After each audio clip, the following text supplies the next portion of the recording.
আসসালামু আলাইকুম সম্মানিত ভিউয়ার্স, আশা করি সবাই ভালো আছেন। যে যেখান থেকে এই ভিডিওটা দেখতেছেন সবার সুস্বাস্থ্য কামনা করে আজকে এই ভিডিওটা শুরু করছি।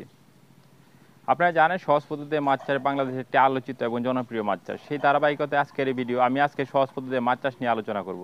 আপনারা জানেন আমরা আরও মাল্টিপল ব্যবসার সাথে জড়িত আছি, কিন্তু মাছ চাষ হলো আমাদের মূল ব্যবসা। তো এই মাছ চাষ নিয়ে আমি ইতিপূর্বে অসংখ্য ভিডিও দিয়েছি, বাংলাদেশে অসংখ্য জেলায় আমি গিয়েছি, আপনার চ্যানেলের ভিতরে দেখতে পারেন। অসংখ্য চাষিদের রিভিউ নিয়েছি, এরকম পরিমাণে রিভিউ নিয়েছি যে বাংলাদেশে আর কোনো ইউটিউবার বা কোনো চাষিরা এভাবে রিভিউ নেয় নাই। আমি অনেক পরিশ্রম করেছি। এখন অনেকেই অনেক সময় আমাকে ফোন করেন যে ভাই আপনি ভিডিও দিতে দেন না, আপনি ভিডিও পাই না। কারণ যারা আমাদের ভিউয়ার্সরা আছেন তাদেরকে আমি ধন্যবাদ জানাই যে আপনারা অনেক সময় আমার খোঁজ খবর নেন। তবে আমি অনেক ব্যস্ত সময় পার করতেছি, যেই কারণে অনেক সময় ভিডিও বানাতে পারতেছি না। আর এই জন্য আপনাদের কাছে দুঃখিত, আপনারা আমার একটা ভিডিওর জন্য অপেক্ষা করেন। আর আমি সবসময় বলবো যে আপনারা যারা সহজ পদ্ধতিতে মাছ চাষ যারা বিদেশ থেকে এসে করতেছেন বা যারা দেশে আসছেন করতে চাইতেছেন, তাদেরকে বলবো আপনারা যদি সহজ পদ্ধতিতে মাছ চাষ করেন, অল্প জায়গা অধিক ঘনত্বে কম খরচে করতে চান, তাহলে আমি বলবো এটা উত্তম একটা প্রযুক্তি। আমার এই আশেপাশে যা ট্যাঙ্কগুলো দেখছেন, এই ট্যাঙ্কে আমি অনেক ধরনের মাছ চাষ মানে চাষ করেছি।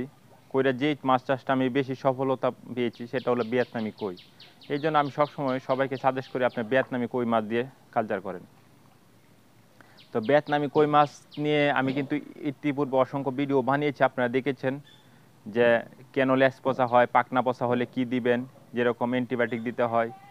আপনার হইলো মাছের যদি পেট ফুলে যায় তাহলে গ্যাস নীল দিতে হয় ট্যাঙ্কে, অথবা আপনার পানি চেঞ্জ করতে হয়, গ্যাস হয়ে গেলে পেট ফুলে যায়। তো এরকম অসংখ্য ভিডিও আমি দিয়েছি। মাছ যদি খাবার যদি না খায় তাহলে আপনার দেখা গেছে সেখানে শুটকির গুঁড়া দিয়ে আপনার হইলো এই মাছকে খাবারটা খাওয়াইতে হয়। এরকম মানে আমি অসংখ্য ভিডিও দিয়েছি, আপনারা দেখেছেন। তারপর আমি সংক্ষেপে বললাম আপনাদের কাছে। আজকের প্রতিবেদনে থাকবে শুধু যে মাছের যে পোনা আছে, পোনার মাধ্যমে কিন্তু এক ধরনের 2 নম্বরই শুরু হয়েছে। কীরকম? কালো ফুটা দাগ, আমরা বলতাম যে কালো ফুটা দাগ থাকলে ভিয়েতনামি কই চেনা যায়, কথাটা সত্য। কিন্তু আমাকে কালো ফুটা দাগের মাছ মনে করেন একজনে দিল, কিন্তু মাছটা বড় হচ্ছে না, তখন সমস্যা কি? তখন সমস্যা হলো মাছের যে ব্রোড মাছটা আছে, ব্রোড মাছটা সাইজে ছোট ছিল, ভিয়েতনামি ছিল। প্রতিবন্ধী কিছু মানুষ থাকে না, প্রতিবন্ধী কিন্তু মাছও থাকে, বেকাতেরা থাকে। এটা যারা চাষি বাইরে আছে তারা আপনাদের হাউজে জাল টান দিলে আপনি বুঝতে পারবেন যে অনেক রকম বেকাতেরা মাছ থাকে, অনেক ছোট মাছ থাকে। এগুলাতেই ডিম সংগ্রহ কইরা বেশি বেশি ডিম দেখা, কারণ বেকাতেরা মাছে অনেক সময় দেখা গেছে একটা মাছ আছে বেকাতেরা কিন্তু ডিম বেশি, তখন তারা এই ডিম থেকে মাছের রেণুগুলা সংগ্রহ করে। যেই কারণে অল্প দামে মাছের রেণুগুলা মানে মাছগুলা সেল করে ফেলে পোনাগুলা। আর এই পোনা অল্প দামের পোনা কিনে দেয় আছে একজনের মাথায় বাড়ি। যেরকম একটা কালচার করার সময় অনেক ধরনের স্বপ্ন লুকায় থাকে এটার পিছনে। পরবর্তীতে দেখা গেছে এত কিছু করার পরে দেখা গেছে আমও নাই চালাও নাই।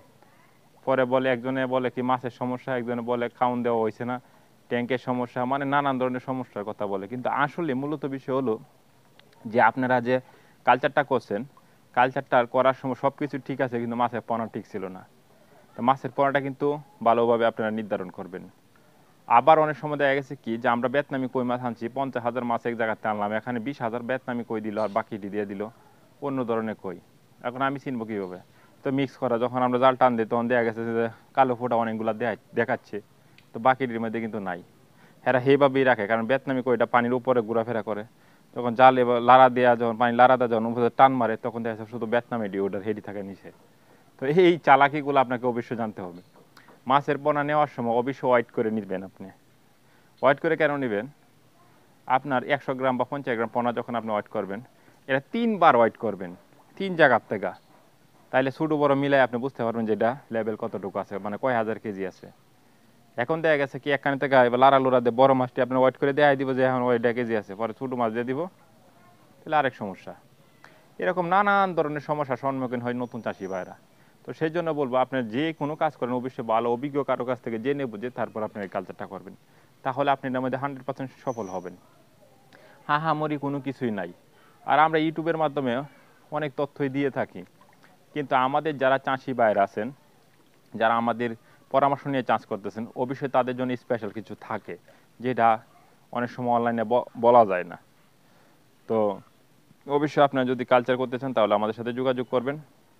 আর আমরা যে ভিডিওটা দিতে পারি না সেই জন্য আন্তরিকভাবে দুঃখিত। আমরা চেষ্টা করব সময় মতো ভিডিও আপলোড করার জন্য। সবাই আমাদের জন্য দোয়া করবেন। আমাদের ব্যস্ততাটা একটু বেশি, তারপর অনেক টিম লোকজন একসাথে কাজ করতে, তারপর আমি পারতেছি না, কারণ সারা বাংলাদেশে এটা ব্যাপক ধরনের ইয়া হয়ে গেছে। আরও জানেন আমরা মাল্টিপল আরও অনেক ব্যবসার সাথে জড়িত, তিরপলের ব্যবসার সাথে জড়িত, এটা মাছের পণ্য আমরা অনেক সময় সেল করি। তো সব মিলাই আমরা অনেক ব্যস্ত সময় পার করছি, এটাও কিন্তু আপনাদের ভালোবাসার কারণে। আর আপনারা এটা করতেছেন বলে আমরা ব্যস্ততা, যখন আপনারা করবেন না তখন আমাদের ব্যস্ত থাকবে না। আবার এখন আরেকটা বিষয়, অনেকে আমার প্রজেক্টে আসতেছেন, আমি অনেকে কিন্তু না করি যে ভাই প্রজেক্টে আসবেন, এখন আমি সময় দিতে পারবো না। আসলে মূলত বিষয় হলো আমাদের সময়ের সমস্যা, যে জন্য আমরা বলি যে আপনার প্রজেক্টে আসার দরকার নাই, আপনি ভিডিও কলে প্রজেক্টটা সর্বোচ্চ দেখেন, দেখে করেন। সারা বাংলাদেশে কিন্তু অসংখ্য প্রজেক্ট হচ্ছে এরকম। আগে কিন্তু দেখেন আমাদের যখন এত প্রজেক্ট ছিল না, এত ব্যস্ততা ছিল না, তখন অনেকে প্রজেক্টে আসতো, প্রজেক্ট ভিজিট করতো, তারপর কাজ করতো। তো এখন আল্লাহর রহমতে দেখা গেছে কি ভিডিও কলের মাধ্যমে আমরা সারা বাংলাদেশে খুব সুন্দরভাবে সাপোর্ট দিয়ে যাচ্ছি এবং সবাই স্যাটিসফাই। আমরা চেষ্টা করি একটা কালচার পর্যন্ত একটা চাষিকে সুন্দরভাবে সাপোর্ট করার জন্য।